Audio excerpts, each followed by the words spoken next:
नमस्कार दर्शक बंधु। आज भारत और अफगानिस्तान मध्य खेला जाउथिबा एक दिवसीय श्रृंखलार थिला अंतिम मैच। तेबे एही मैच रे भारत अफगानिस्तान को बहुत सहजरे परास्त करी श्रृंखला को निज नाम रे करथिला। मैच शेष होबा पर स्कोर बोर्ड कहूथिला भारत सहजरे जीतीगला, किंतु जो माने संपूर्ण मैच देखिथिले से माने जानिछंती जे एही मैच रे लुचि रहिथिला अनेक ड्रामा, अनेक भावना एवं किछि एमिति मुहूर्त जहाँ दर्शक मानू चेयर उठी जावाक बाध्य करथिला। बंधुगण, क्रिकेट इतिहास रे एमिति अनेक मैच आसीछि जेउठारे गोटे दल जीतिछि एवं अन्य दल हारिछि, किंतु किछि मैच एमिति थाए जार स्कोर कार्ड देखि आपण केबे भी मैच रे प्रकृत कहानी बुझी परिबे नाही। तेबे आज भारत अफगानिस्तान मध्य खेलाइतो एही तृतीय एक दिवसीय मैच ठीक सेहीपरि एक मैच थिला। मैच आरंभ होगा पूर्व अफगानिस्तान दल उपरे थिला बहुत चाप। प्रथम दुईटी मैच हारी सेमाने पूर्वर सीरीज हराई सारिथिले, किंतु सेमानक पाखरे थिला गोटे शेष सुजोग, एक सुजोग निज सम्मान बंचाइबार, एक सुजोग विश्व को देखाइबार जे सेमाने केवल भाग नेबा पई नुहे बरं लढ़िया पई मैदान को आसिचंती।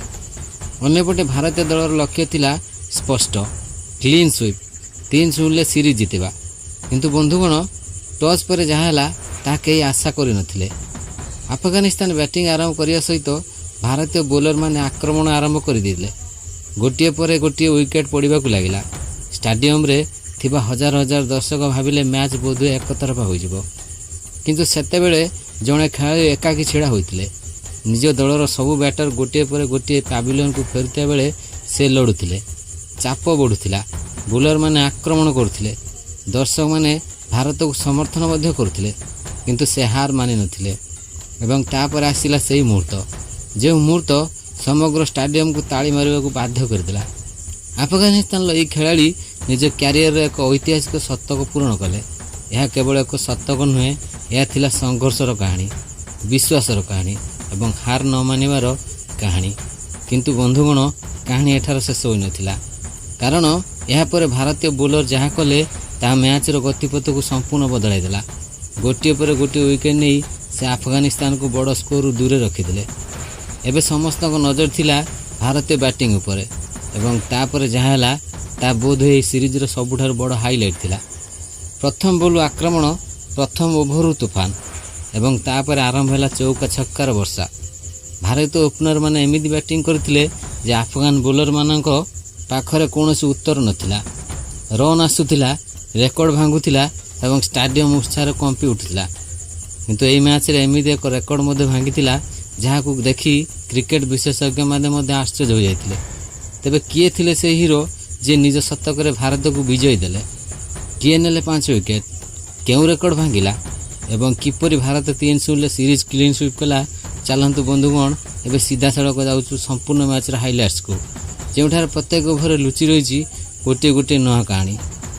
तेबे ई मैच रो संपूर्ण हाइलाइट्स आम कहबू, किंतु यह पूर्व जदि आपण भारतीय दल को भल पाउछंती तारे दयाकोरी वीडियो को लाइक कर दियंतु एवं भारतीय दल पई एक सुंदर कमेंट कर दियंतु।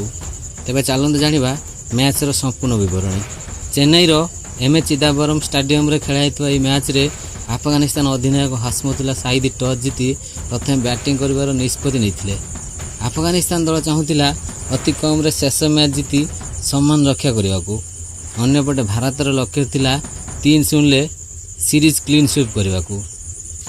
अफगानिस्तान आरंभ है अत्यंत खराब।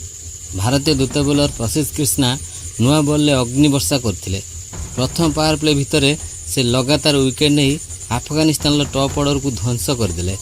स्कोर बोर्ड रे चाप बढ़ुथिबा बेले दायित्व नेले अधिनायक हाशमतुल्लाह साहिदी।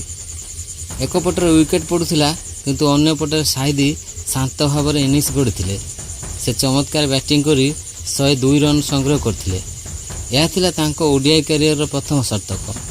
दीर्घ 4644 दिन अपेक्षा पर से ही विशेष शतक हासिल करथिले। साहिदी शतक अफगानिस्तान को संपूर्ण ध्वंसर बचाई देथिला। जेतेबेले अफगान बैटर माने रन करने को चेष्टा करथिले, सेतेबेले प्रसिद्ध कृष्णा निजर घातक बोलिंग जारी रखिथिले। से मोट 5टी विकेट नहीं अफगानिस्तान बैटिंग लाइनअप को ध्वंस करदेले। तांको बोलिंग जुगु अफगानिस्तान संपूर्ण 208 रन ऑल आउट हो जाइतिला। तेबे यह पर आरंभ होइतिला भारतर रन चेज। 219 रन सहज लक्ष्य ପଛରେ ଓପନିଂ କରିବାକୁ ଆସିଥିଲେ ରୋହିତ ଶର୍ମା ଓ ୟଶସ୍ୱୀ ଜୟସୱାଲ ଏବଂ ଆରମ୍ଭରୁ ହିଁ ଦୁଇ ଜଣ ଆଫଗାନ ବୋଲରଙ୍କ ଉପରେ ଆକ୍ରମଣ କରିଥିଲେ। ପ୍ରଥମ ଓଭରରେ ଭାରତ 23 ରନ୍ ସଂଗ୍ରହ କରି ଏକ ନୂଆ ଓଡ଼ିଆଇ ରେକର୍ଡ ସ୍ଥାପନ କରିଥିଲା। ଏହା ଭାରତର ଓଡ଼ିଆଇ ଇତିହାସରେ ପ୍ରଥମ ଓଭରରେ ସର୍ବାଧିକ ରନ୍ ଥିଲା। ରୋହିତ ଶର୍ମା ନିଜର ପୁରୁଣା ଆକ୍ରମଣାତ୍ମକ ଅନ୍ଦାଜରେ ବ୍ୟାଟିଂ କରିଥିଲେ। ସେ ଚୌକା ଓ ଛକ୍କାର ବର୍ଷା କରି 79 ରନ୍ କରିଥିଲେ। ତାଙ୍କ ଆକ୍ରମଣାତ୍ମକ ବ୍ୟାଟିଂ ଆଫଗାନିସ୍ତାନର ଆଶାକୁ ସମ୍ପୂର୍ଣ୍ଣ ଭାଙ୍ଗି ଦେଇଥିଲା। ଅନ୍ୟପଟେ ୟଶସ୍ୱୀ ଜୟସୱାଲ ମଧ୍ୟ ଅଦ୍ଭୁତ ବ୍ୟାଟିଂ କରୁଥିଲେ। ସେ ଧୈର୍ଯ୍ୟ ଓ ଆକ୍ରମଣର ସୁନ୍ଦର ମିଶ୍ରଣ ଦେଖାଇ ଅପରାଜିତ 110 ରନ୍ କରିଥିଲେ। ଏହି ଶତକ ତାଙ୍କ ଓଡ଼ିଆଇ କ୍ୟାରିୟରର ଆଉ ଏକ ସ୍ମରଣୀୟ ଇନିଂସ ହୋଇ ରହିଥିଲା। ରୋହିତ ଏବଂ ୟଶସ୍ୱୀ ମିଶି ପ୍ରଥମ ୱିକେଟ୍ ପାଇଁ 170 ରନ୍ ଯୋଡ଼ିଥିଲେ। ଏହି ପାର୍ଟନରସିପ୍ ମ୍ୟାଚ୍କୁ ସମ୍ପୂର୍ଣ୍ଣ ଭାରତ ପକ୍ଷକୁ ନେଇଯାଇଥିଲା। ଆଫଗାନିସ୍ତାନ ବୋଲରମାନେ ଏହି ଯୋଡ଼ିକୁ ଅଟକାଇବାରେ ସମ୍ପୂର୍ଣ୍ଣ ବିଫଳ ହୋଇଥିଲେ। ଶେଷରେ ଭାରତ ମାତ୍ର ଗୋଟିଏ ୱିକେଟ୍ ହରାଇ 219 ରନ୍ର ଲକ୍ଷ୍ୟକୁ ସହଜରେ ହାସଲ କରିନେଇଥିଲା। ଭାରତ 9 ୱିକେଟ୍ରେ ବିଜୟ ହୋଇ ସିରିଜ୍କୁ 3-0ରେ କ୍ଲିନ୍ ସୁଇପ୍ କରିଥିଲା। ତେବେ 110 ରନ୍ର ଅପରାଜିତ ଶତକ ସହ ପ୍ଲେୟାର ଅଫ୍ ଦି ମ୍ୟାଚ୍ ହୋଇଥିବା ୟଶସ୍ୱୀ ଜୟସୱାଲ ଭାରତର ବିଜୟକୁ ସହଜ କରିଦେଇଥିଲେ। ବନ୍ଧୁଗଣ, ଏହିପରି ଭାବରେ ଭାରତ ଆଫଗାନିସ୍ତାନକୁ 9 ୱିକେଟ୍ରେ ପରାସ୍ତ କରି ସିରିଜ୍କୁ 3-0ରେ କ୍ଲିନ୍ ସୁଇପ୍ କଲା।